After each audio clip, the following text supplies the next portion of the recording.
Hello, beloved child of God.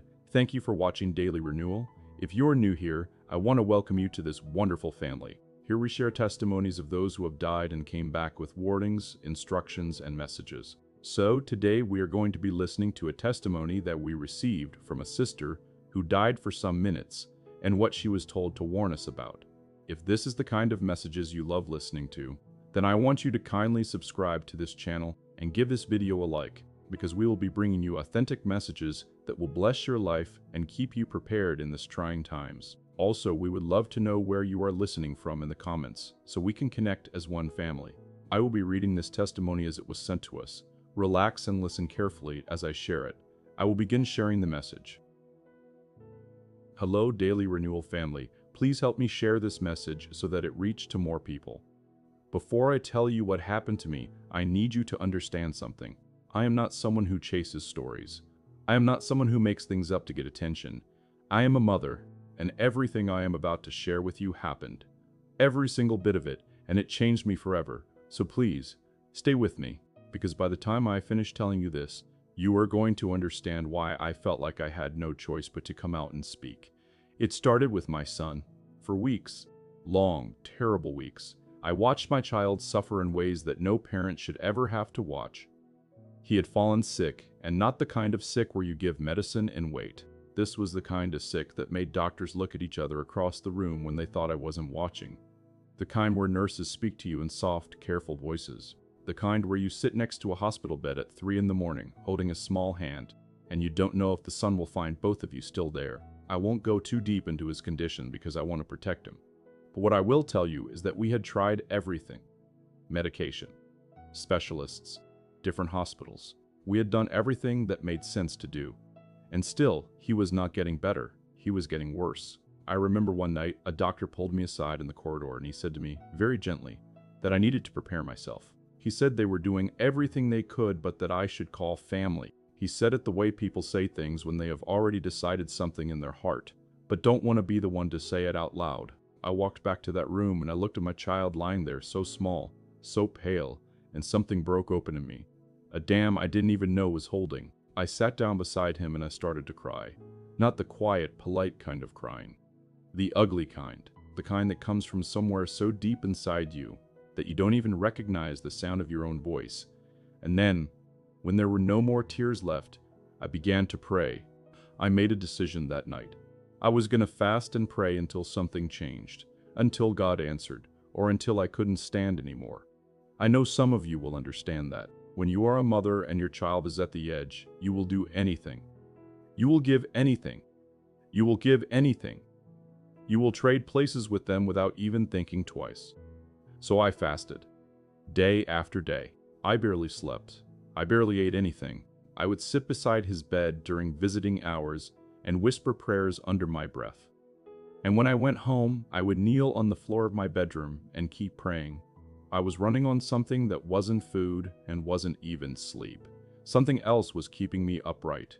But the body is honest. The body always tells you the truth, even when your spirit is trying to push through it. By the third week, I was not well. People around me could see it even when I couldn't. My sister told me my face looked hollow. A friend at church held my hands one Sunday and said, "You need to eat something, please." I told her I was fine. I told everyone I was fine. I was not fine. One evening, I had come back from the hospital and I knelt down as usual to pray. And this time, as I was praying, I felt something strange happen. It started with a buzzing in my ears. Then my vision started narrowing, the edges going dark, like someone was slowly turning off a light. I tried to stand up and I couldn't. I tried to call out and I don't know if any sound came. And then I went down. What I am going to tell you now, I have gone over it thousands of times in my mind. I have asked myself if I dreamed it. I have asked myself if it was the mind doing something strange under stress. But I know what I know, and what I experienced on the other side of that moment was more real than this chair I am sitting on, more real than the air I am breathing right now. I found out later that when I collapsed, someone heard the sound and came in. They called the emergency services. By the time help arrived, my heart had stopped. I did not know any of that while it was happening, because I was somewhere else. The first thing I noticed was that I was no longer on the floor. I was standing. and I need you to hear this carefully. I felt completely well. Not just okay, not just better. I mean completely, totally, perfectly well. Every ache I had been carrying for weeks was gone. The exhaustion that had become like a second skin to me, gone. I felt lighter than I have ever felt in my entire life. I felt like I was made of something clean and bright. I looked around and there was light everywhere. But it wasn't the harsh kind of light that hurts your eyes. It was the kind of light that feels like it loves you. Warm and deep and everywhere at once. There was a peace in that place. I cannot find words big enough for what that peace felt like. It was not just the absence of trouble, it was something active, something alive, like peace had a heartbeat. I wasn't afraid. That is the thing that surprised me most when I think back. I was not afraid at all. Then I was shown the first thing I was meant to see.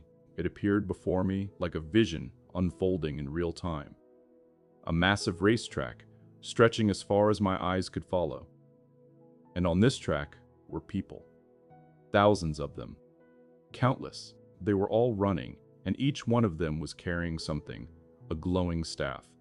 Not like a walking stick, not like a weapon, more like a torch. Except the light coming off it wasn't fire. It was something deeper, something alive. A voice spoke to me. I didn't see a face. The voice came the way thunder comes, from everywhere at once, but it wasn't frightening. It was the most authoritative thing I have ever heard, and also the most tender.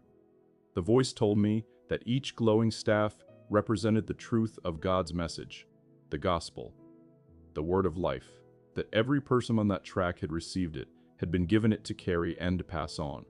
And then I watched what happened. Some of the runners, as they ran and as they came close to other people along the track, they reached out their staff and passed it on.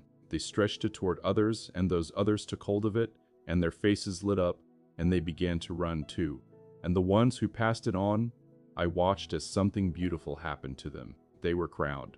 Not with a crown you could buy, not with gold or jewels that look like wealth, with something that looked like glory, like they become more fully themselves, more fully alive, more radiant. But others, and this broke my heart to watch, others gripped their staff tighter as they ran. They would come close to someone who was reaching out a hand, clearly needing what they were carrying, and they would pull away. They would run faster, clutching it, holding it close to their chest like it was theirs to keep, like it was a possession and not a gift they had been asked to pass along. And those ones, when they reached the end of the track, I don't have a word brutal enough for what I saw on their faces. Regret is too small a word. It was the look of someone who suddenly understood the weight of every moment they had kept something to themselves that was meant to save someone else's life. They fell. Not violently, but they fell, and the light on their staff went out. The voice said to me, "Many have received the truth and kept it. The time for keeping is over." I stood there watching that track for what felt like a long time, and I wept, because I knew in that moment that I had been one of the ones gripping it tightly, that there were people in my life who had reached out a hand and I had looked away. Too busy, too tired, too afraid of how it would look. Then the scene changed. What appeared next? I need you to brace yourself. Floating in that luminous space was a clock, but not a clock like any clock you have ever seen on Earth. It was enormous, impossibly large. It hung in the air like a planet, and it was ticking. I could feel the ticking in my chest, in my bones, like a second heartbeat, and on its face, glowing in a way that seemed to pulse with urgency, was a specific year. I've prayed about whether to share that year publicly. The answer I keep receiving is this: share what was inside the clock. The year will make itself known. What matters more right now is what I saw playing out inside it. Because as I looked at this clock, the face of it opened up like a window, and I could see inside it, like watching something on a screen. But I was also somehow inside it at the same time, both observer and witness. The first thing I saw was sports stadiums. Now, hear me, I love sports. There is nothing wrong with sports. But what I saw were these massive, famous arenas, the kind that fill up with tens of thousands of people, the kind that the whole world watches. And they were empty. Not just empty, abandoned, broken. Some of them had collapsed sections.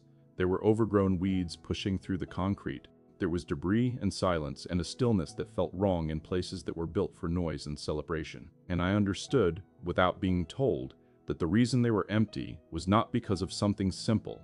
It was because something had happened to the systems that kept ordinary life running, the power that kept things going. Economic, social, structural, had been shaken. And people were no longer gathering to watch games. People were surviving. Then I saw the disasters. I don't want to be dramatic when I describe this, because what I saw was not dramatic. It was devastating and quiet in the way that real catastrophe is. I saw shaking, nations shaking, buildings in places I recognized and places I didn't, crumbling.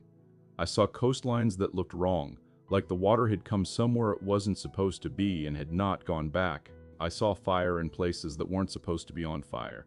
And over all of it, a silence. A terrible, communicating silence. Then, the last thing the clock showed me, the thing that made me fall to my knees, even there in that place of light, famine. Not the famine you see briefly on a news report and change the channel, a long season of it, wide and deep and reaching into places that had never known it before, grocery store shelves in countries that had always been full. Bare, I saw people who had been comfortable, who had never thought about where their next meal would come from, now thinking about nothing else. I saw the fear on faces that had never carried that kind of fear before. Rich countries and poor countries both, covered in the same hunger. I stood there and I couldn't move. Then the angel came. I say angel because I don't know what else to call what appeared beside me.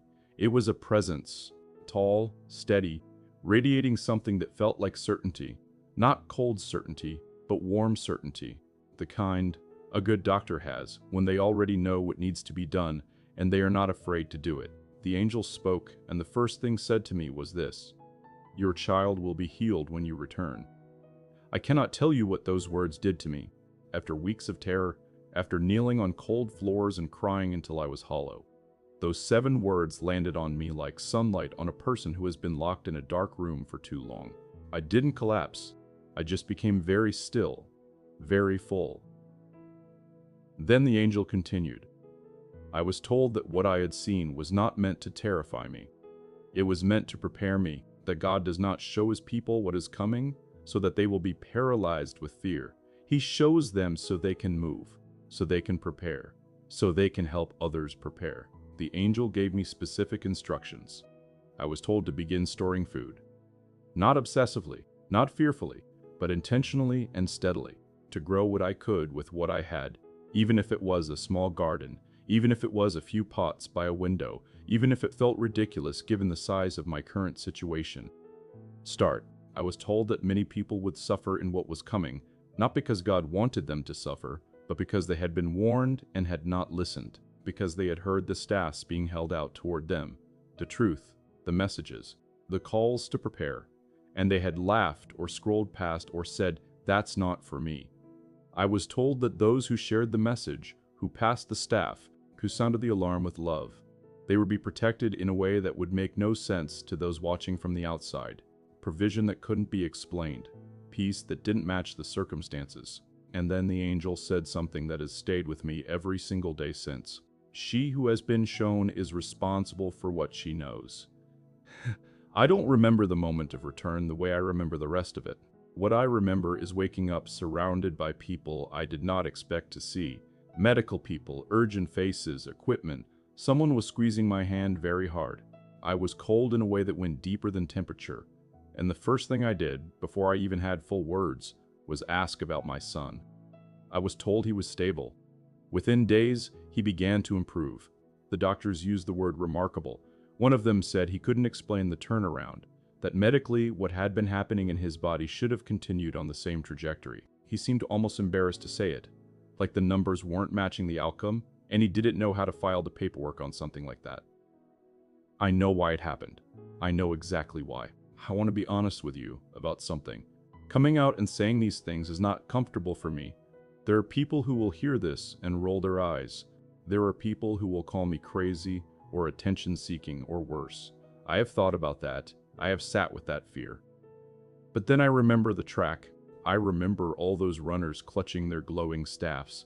I remember the look on their faces at the finish line when they realized what they had held onto instead of passed along. And I cannot be one of them. I will not be one of them. So here is what I am asking you.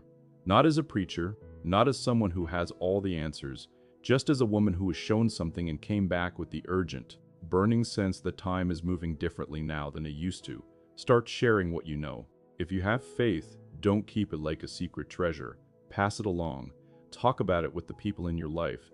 Don't wait for the perfect moment or the perfect words. The staff is meant to move, not to stay in your hands. Start preparing practically. I am not asking you to build a bunker or live in fear. I am asking you to be wise. Start building up some food storage. A little at a time, steadily. If you can grow anything, grow it. Even herbs in a pot on a windowsill. Even tomatoes in a bucket. Start somewhere. Start small, but start now. Start paying attention spiritually. The warnings have been going out for a long time. Through people like me, through scripture, through events you can read about in the news right now if you look with clear eyes. God is not quiet. He is speaking. The question is whether we are listening. I know some of you are watching this and you are tired. Life has already been heavy before I even told you any of this. And the last thing you need is someone piling more weight onto shoulders that are already aching. So I want you to hear the other side of everything I was shown. The people on that track who passed the staff, the ones who were crowned, they were not extraordinary people. They were not people who had everything figured out. Some of them were carrying the staff with shaking hands. Some of them had tears on their faces. Some of them were limping as they ran. They were people who made one decision, to not keep what had been given to them. That is all it takes. One decision, yours, and the people and the vision who were provided for during the hard season. They were not rich. They were not powerful. They were not the ones who had the most stored away. They were the ones who had been faithful with what they had, who had prepared with wisdom, shared with love, and trusted with everything else. That can be you. That is absolutely available to you, right now. Not tomorrow, not when things calm down, not when you feel more ready, because I will tell you something about readiness. Nobody on that track felt ready when they reached out their hand with the staff. They just reached anyway. So reach. If you have been sitting on something you know you're supposed to share it today. Send the message. Make the call. Tell the person. Post the thing. You have been carrying it long enough. If you have been meaning to prepare, start today. Not next paycheck. Not next month. Today. Buy a few extra cans of something. Order some seeds. Find a container and put some soil in it. Do something physical with your hands today that says, I believe the future matters and I'm going to meet it with wisdom and not with panic. And if you have drifted from faith, if there was a time when you believed something deeply and life has slowly, quietly pulled you away from it, I want you to know that what I felt in that place was not judgment. What I felt was love so wide and so patient and so completely without the kind of anger we would expect. A love that has been waiting, still holding out its hand. You are not too far. You have not waited too long. The door I walked into in that place, I did not see it close on anyone who came toward it. Come toward it. This is not the end of my story. There are things still unfolding, things I am still watching come to pass. Signs I was told to look for that are appearing now in ways that stop me cold when I see them. I will share more. I will keep talking. But for today, for this moment right now, I need you to do just one thing. Don't let this be something you watched and then scrolled past. Do one thing. Today. Just one. Pass the staff. Prepare your house. Say the prayer you've been putting off. One thing.